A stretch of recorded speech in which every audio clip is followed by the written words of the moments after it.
Episode 162 of Standing Out, the daily podcast about sales, marketing, and leadership. You know what? I think we need to stand today. I'm going to stand this baby up. Let's do this. Let's stand and get... There we go. Oh, that's beautiful. Let's go.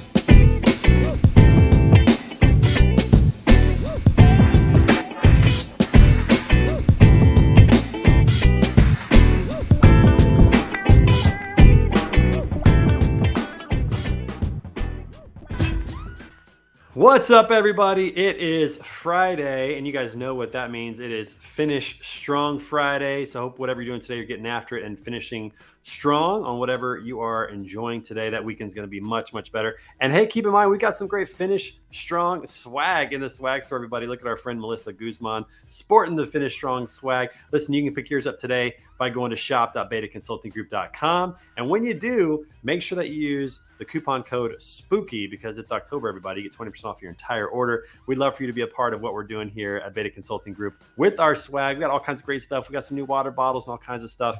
So we would love for you to be a part of our community. Make sure you take a picture or a video of your swag when it arrives. We would love to show that off on the show. So appreciate that. Also want to give a shout out to our friends over at TAS, so the good guys in freight factoring, helping companies keep those wheels turning, keeping owner operators and drivers out on the road. We appreciate them. If you are behind the wheel of a truck, first of all, thank you so much. We appreciate everything that you are doing for us, for our economy. You're the true heroes in the supply chain.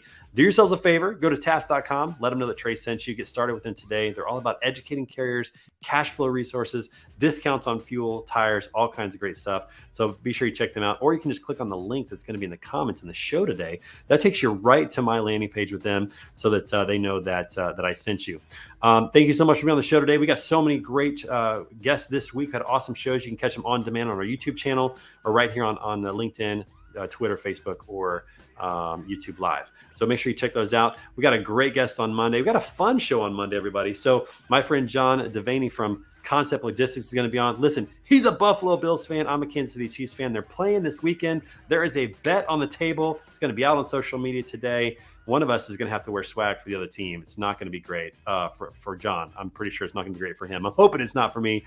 That's going to be a fun show. So make sure you come back on Monday to see who lost the bet and who is wearing the swag on Monday. All right, everybody, let's go ahead and get the show started today. As you can see, today's apparel is being brought to you by GLS. And there's a reason for that, because I've got a great friend on the show who is a part of GLS. Gotten to know this guy over the last several months. Really respect him and what they're doing. Can't wait to talk to him today. So everybody, please welcome to the show my good friend, Jameson Goforth. Jameson, what's up, brother? How you doing? I like the shirt. Hey, I appreciate it. We're going to talk about this today, man. We're going to talk about swag and what you guys did. I appreciate you sending some stuff over. So that's awesome. And you're standing as well. You're the inspiration today for the Standing podcast. So I appreciate that. So great to have you on the show. Take a few seconds here. Tell everybody a little about yourself and what you guys are doing over at GLS. Yeah, I'm Jameson Goforth. I'm the Vice President of Revenue here at GLS. We are a regional parcel and LTL carrier. So think about the West Coast. We want to dominate that space. Next day, second day market. We have some really cool coverage nationwide, but really that regional footprint. And then we have a nationwide asset light full truckload brokerage as well. So we got some cool stuff going on over here. It's pretty exciting. I've spent most of my career on the West Coast, so I dig it over here. Are you in Reno? Is that right? That's right. Reno area? Yeah, I'm in Reno. Our corporate headquarters is in Santa Fe Springs. So I'm in LA a lot. I'll be down there next week, but I live in Reno. Reno is one of the hidden gems on the West Coast because everybody thinks California, or they might think Vegas, or they might think the Northwest. But Reno is such a beautiful area. It's right by Lake Tahoe. It's 4 hours from San Francisco. It's 5 hours or so from Vegas? I don't know, something like that. I mean, it's a cool spot, man. 8 hours. Okay, all right. So a little longer drive. You got to think about it twice if you want to go gamble or get married. But not a bad spot. The desert out there. There's some beautiful golf courses out there. I love it in Reno, man. It's a good spot. That's for sure. Did you grow up there, or how'd you get to Reno? I spent the first 10 years of my life in LA, West Covina, and then up here. I didn't get much of a vote, but I'm glad it happened because I enjoy our tax structure. I enjoy our traffic, and and I'm an hour from anywhere I need to be on the West Coast. There are some massive benefits, no doubt, from a tax structure. That's for sure. Coleman says that Reno, it's the world's biggest little city. He loves it up there. Yeah, Coleman, it's a great spot. Brenda, good morning. Great to see you. Thanks for being a part of the show today. If you're in the comments, tell us where you're coming from. Love to hear what part of the country and part of the world that we got viewers on today. So that's great. All right, so Jameson, we got to start with this. So first of all, thank you for the swag. I appreciate it. You guys sent a nice swag box, did a little swag eval on that. I was telling you ahead of time, I'm using the sticky notes. I got sticky notes here. I've got writing on there and some other things as well. Let's do a little bit of a swag evaluation. First of all, tell me about swag and what that means. Like when you think about swag and how it represents your company, just talk about that a little bit. Well, we want it to represent what we are, right? We want to be a quality product. We want to be a quality service. So whatever you've got somebody wearing out in the, hopefully they're wearing it, first of all, because if it's trash, they might not wear it. And then you just spent money on nothing. That's right. It's better to have no swag than bad swag. I mean, 100%. Yeah, absolutely. And so we want it to reflect our values, right? We want it to reflect quality. We want it to, I mean, if you could get speed in a piece of swag, we would like that too, but I don't know how you would do that. But yeah, I mean, it's important to us. Well, I always tell people that swag has to fit, in my opinion, 3 criteria. One, it has to be designed well. It can't look bad, because who's going to want to have something that doesn't even look good? It's got to be high quality, because again, that reflects the brand, right? And then it has to be functional. Like it needs to be something that they're actually going to use. Like if you give somebody something that they aren't going to use, well, it's probably going to end up in the trash, or it's going to end up somewhere where it's never going to be seen, and it's not going to fulfill its purpose. So let's just do a quick swag eval of, Give it to me what straight. we got here. All right, so this polo is a Nike polo. It's a dry fit polo, very comfortable. I could definitely see myself wearing this on the golf course, being very comfortable. I love the blue. The blue is great. My mom always said that was my color because look, everybody got blue eyes. All right, so my mom always said, hey, you got to wear blue. That's your color. So I love that. So I'm wearing it. And the logo's simple. It's not gaudy. It's not crazy. It's just a nice white logo. The GLS with the yellow period. I love that. Kind of stands out. Pretty cool. And so this right here, 5 swagoos, 100%. This is top. This is what it's all about. A nice polo that somebody can wear on the golf course, so they might consider taking on vacation. Listen, if I'm going on vacation, this one might make the suitcase, and that means a lot. So yeah, good on it. Sticky notes. The one thing I love about these is that they're wider than the normal, and they're also like if you get a thick, like a yellow sticky note pad, it's hard to write sometimes. And I like the fact that it's wider. You can get a little bit more on these. So these sticky notes are wonderful. Love those. Appreciate that. So 5 swagoos for this as well. Love it. Now we got to talk about your water bottle. This one, all right. So let me show some comparisons. Okay, let's do a little bit of a comparison. Yeah. So this is the new Iron Minds water bottle. It's a metal water bottle. It's got a nice cap on the top. It's real simple, real easy, very clean. It's going to last a long time. This could get dinged up a little bit, not a problem. It's going to last, and it's got a really cool feel. It's slender. I like that. So I'm a huge fan of our water bottles. No offense. Your water bottle, okay. It's a plastic water bottle, so quality maybe down a little bit, but it's also useful if you're going somewhere, like if you're going on a trail ride and you want something that maybe you don't want to bang it up and have, it's a good one for that. It's got the lanyard on it, so that's nice. So it can hook onto something or easy to carry. And what I love about this one is it actually has a lock. It's got a click on here. So when you close it, it's got a lock. I like the water bottles that don't have straws. I'm not a fan of straws in the water bottle. They get dirty. They're, got to clean. I love these. They're easy, small little spout there to drink from. So it's a good water bottle. I like it. I'm going to give this 4 swagoos because I think for the most part it's pretty good. But being plastic, the ones who do the more metal ones, I tend to think because it costs more, I tend to think that represents the brand a little bit more. But this is a good one. I like it. Tell me what you guys think about this in the comments as you're watching. And by the way, we've got some great people in the comments today. Abby Haffenbrettel is in the comments. Yeah, she likes the blue. Yeah, big fan. So we're working on the transportation prom. We're going to get you there. And then Matthew Leffler talks about Reno. We're going to go back to that. Great place for Break Bowl. Listen, if you guys are on the show today, make sure you watch Armchair Attorney today at 1 p.m. Central. Matthew's going to have a great guest on there and some correspondence work. So make sure you check out his show. All right, so back to the swag eval. So Jameson, I think pretty good stuff, man. High quality stuff, and I appreciate you sending it out so that I can enjoy it. It means a lot, man. Thank you. Appreciate Corey. He's the one that did it. I just asked him to, so he's the one. Pass along. Well done. Listen, I know this shirt probably costs maybe 40, 50, 60% more than like a Port Authority or something like that, but it's nice. So you guys, excellent job. Represents the brand well. So tell me the truth. Where would have gone if we would have sent you a Port Authority shirt?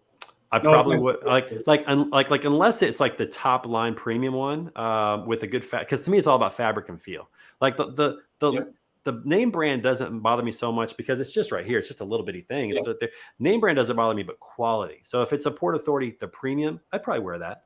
But if Yeah. it's like one of the cheap ones, the cotton that's just not comfortable, it's going in the trash. And I was telling you this, I get a lot of swag from a lot of companies sending it and doing evaluations, and a lot of water bottles end up in the trash because my wife throws them away. This one Yeah. did not. It has made the cut. So We'll take that tells you We'll take that tells you where it's at with that, which is awesome. All right, let's turn the tables a little bit. I want to talk a little bit about what you guys are doing at GLS, the company that you're growing. You guys are a pretty fast growing company on the West Coast. You guys have a lot of offices all throughout. You're a huge part of that growth and helping to build the culture. Talk a little bit about what you guys are doing to really manage your culture and to make sure that every employee and every team member that comes into GLS kind of fits that culture that you guys are building there. Yeah. So I think I said this last time we talked, but we're in sort of a unique position because we acquired two really solid companies or three really solid companies on the West Coast with Legacy Mountain Valley Express, Golden State Overnight, and then Postal Express in the Pacific Northwest. So they already had really phenomenal cultures in place, family-owned type operations, really a place that most of the people had been there for 20 years. So we just don't want to lose that, right? And cultivate it, create, help it accelerate it as much as we possibly can. But, we do a lot of self-development around here. We talk a lot about what can we do, what do you want to do as an individual, things like that. But the main thing is keeping what the original culture was, right? You don't want to come in and say, hey, everything's different now. And we're by the book in every single thing, which, there's processes we have to put in place, but we want it to be an exciting place. We want it to be that family feel. We're still small enough, at least from a geographical footprint, that everybody knows everybody. You're an hour away from whatever terminal you want to be at. So there's a lot of benefit to being our size right now. Let me ask you a question about hiring, because I think this is an interesting question. Do you hire people who are a good cultural fit, maybe with not all the skills you're looking for, or do you hire somebody who has all the skills and then try to make them a cultural fit? How do you guys approach the balance between the right person for the company and the right skills for the job? I mean, if I had those two choices and I knew them, I would I would definitely take the culture over the skill set, right? We can train. Freight's not that hard. If you're a good person and you're driven and motivated, Lencioni with Humble, Hungry, Smart, if anybody's read his book. But I don't, hiring's hard, man, because you don't know. I wish I got those options, right? And I was like, I could pick. But hiring's really challenging because everybody's a good interviewer, or not everybody, but many people are good interviewers. So you just do your best to try to identify. I like to do, this is not unique. A lot of people do it, but I like to do a lunch or something where we're out and about and you can kind of observe how they act. But I wish I could. If you have a way that you can tell me, hey, here are your options, I think that's the challenge of interviewing, is to try to find the cultural fit as quickly as possible. And especially like in the job market that we're still kind of in. I mean, I think it's still a little bit more this way. Maybe it's changing a little bit, but you need to get an offer out pretty quickly. If somebody's really good, they're not going to last very long. So you have to find that cultural fit quickly. And this is where, man, I would come up with questions, like open-ended questions that somehow address the different core values that you have as a company. So if one of your core values is, transparency, trying to come up with a question where they can talk about that and you can gauge their level of transparency just in that question without them knowing that you're trying to gauge their level of transparency. That's the critical aspect of interviewing and asking good questions. It's tough. That's a really tough thing to do. I love your idea of going to lunch or doing something else where it's a little more relaxed. You can have a more, I guess, informal conversation, because that's where I think the good stuff really comes out. When people walk in a suit and they sit down and they know what questions are coming, where do you see yourself in 5 years? Tell me about a time when you had a situation that didn't go well and you can't, like, everybody knows those questions are coming. But when you're sitting across the table at lunch. What's the perfect company for you? Well, GLS is the perfect company. Of course it is. Yeah, that's right. No, it is. It's tough. When you're out in public, you can also see how they treat. Did they hold the door for somebody? How did they treat the waiter or waitress? Or right. There's a lot of subtle things that you can kind of open up to. that's the whole point right there, is to no longer do interviews in your office. Go out and see how they interact with the world. Go out and see how they treat people and how they respond, just, maybe in a comfort setting, because I think that says a lot about who people are. But it's tough, and I think the skills are much easier. I would much rather hire for culture and values and attitude more than anything else, because everything else kind of stems from that. So that's the way to do that. I had somebody tell me, and I wish I could shout them out right now, I can't remember who it is, but they would, like 30 minutes before the interview was scheduled, they would say, hey, I really can't do it, but I need to go grocery shopping for, whatever. You say, but you can come with me if you want to come with me. And then it would tell you, how adaptable they are. And then you're in this really weird environment that you're like shopping while the kids while talking for an interview. I don't know if I would go that far. I don't know if I need a shopping buddy, but you get the point. I like the idea of throwing them off a little bit and seeing how they adapt, because obviously, especially in freight, things come at you and you're not expecting it. Walking in and seeing a load canceled, or a driver that something happens, whatever. Things happen in freight all the time. So I like that. That's a pretty good fly. If you figure out who it is, throw them in the comments. And I will, for sure. Add them to the show. That'll be good. All right. So I want to talk about the market and what's happening right now. Things are shifting a little bit in the marketplace. We're seeing a lot of softening. We're seeing a lot of companies with full inventories, and so they're canceling orders. We see a lot of ship crossings being canceled on cargo on the ocean. Talk about the next 6 to 12 months. What do you see as like the biggest challenge for the industry, and specifically what you guys are doing at GLS? Probably answer it two ways. I'd probably answer it like more macroeconomically, and then more about our industry. Like CPI was hot again yesterday, 8.2. I think the projection was 8.1. Which that's probably broken anyways, right? It's on such a lag. It's basically a couple thousand U.S. government employees shopping, right? Like, legitimately, a day where we have Visa and MasterCard know absolutely everything, we're still doing it that way. So that needs to change. But isn't that interesting? It's insane. Like, we have all the data right in front of us, but it's still, and rents don't get folded in for, people aren't renewing their leases until 6-12 months past. Whenever these reports are coming out sometimes, or whenever the real inflation has hit the housing market. So that's a challenge. And then you look at Pepsi. They just said 17% year on year is what their prices raised. So do you trust the 8 that the government is putting out from, potentially 6 months ago in some of those largest inputs?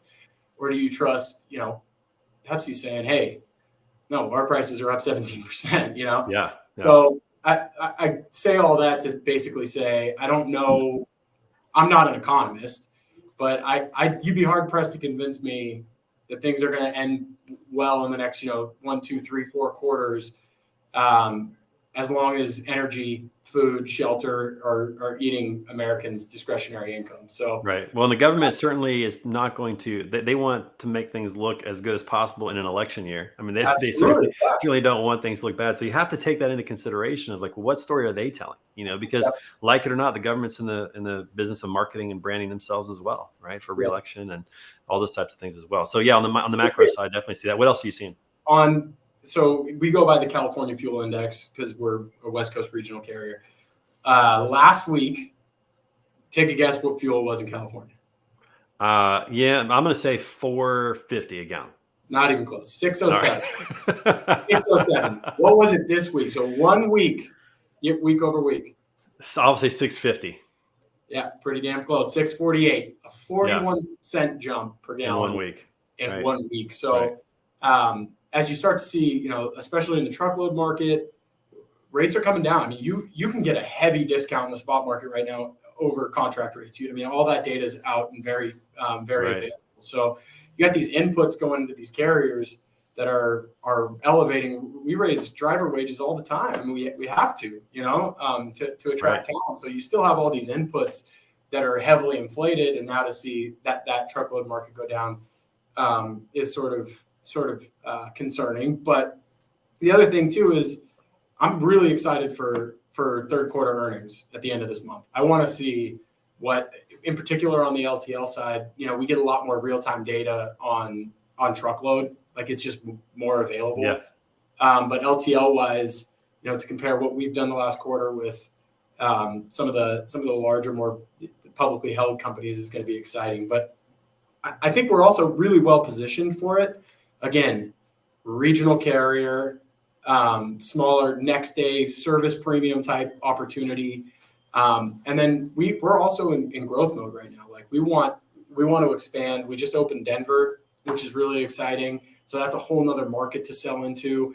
And then we don't have exposure to some of the largest shippers in America right now. So as RFP season comes, which is going to be the next 4 quarters, in my opinion, and probably started, we're going to get some exposure to those type shippers that potentially we wouldn't have until, November, December next year, or whatever that looks like. So I think there's a lot of opportunity for us to grow through it. We're hiring salespeople still. Next week, I said I was going to be at our corporate headquarters in LA. We've got a couple additional salespeople coming on, so I'm going to go sit in that onboarding class for a half a day or so, see some customers. But I think we're well positioned to get through it. But you listen to, and I'll let you talk here in a second. I can go on for the whole time. But no, you're good. I see all this, and again, I'm not an economist, so I see all this, and I think to myself, how does this end pretty? But then I go look at, if you're not following Jason Miller on LinkedIn, you really should be. Genius. Love that guy. Stuff, and he has so much more optimism. And it's not a bull case, but it's just, frankly, it's more optimistic than I am. And he's way smarter than I am. So I try to kind of balance those two things. But long story short, as long as energy, which, OPEC's cutting another 2 million barrels of oil a day, as long as energy, food, and shelter continue to rise, you'd be hard pressed to convince me that everything's going to be all right. Yeah, it'll be interesting. And with the rates going down and fuel going up, you hope those carriers, they actually save some of the money that they made over the last 2 years. But what we found is that often doesn't happen. So we'll see how that impacts capacity. All these carriers are taking trailer orders that they maybe placed, and that's still happening, right? I mean, we saw a lot of it at the beginning of this year, but it's still happening. So capacity is entering the market, and those are all. We know the makeup of the truckload market, right? It's 4 or 5 truck carriers that they can't afford to park that trailer. Like that's going on the road. So really challenging. It is challenging. Yeah. And Eric says, appreciate the insight, guys. Good chat. Shout out to my friend Eric. He just got promoted president of logistics at Trailer Bridge. So congrats, buddy. Have a great weekend. Enjoy that. Go get some steak or something tonight and enjoy the promotion. Very cool about that. All right. So we got to pause for a minute, Jameson. We got a couple of segments that we got to do every show. A lot of fun segments here. The first one is every day is a national day to celebrate something. Do you know what today's national day is? With as many times as you've said swag since we started this, is it National Swag Day? I wonder if there is a National Swag Day. It's not today. We'll have to look that up and see if there is a National Swag Day, but not today. Today's day it's National Dessert Day. Are you a dessert guy? Do you like dessert?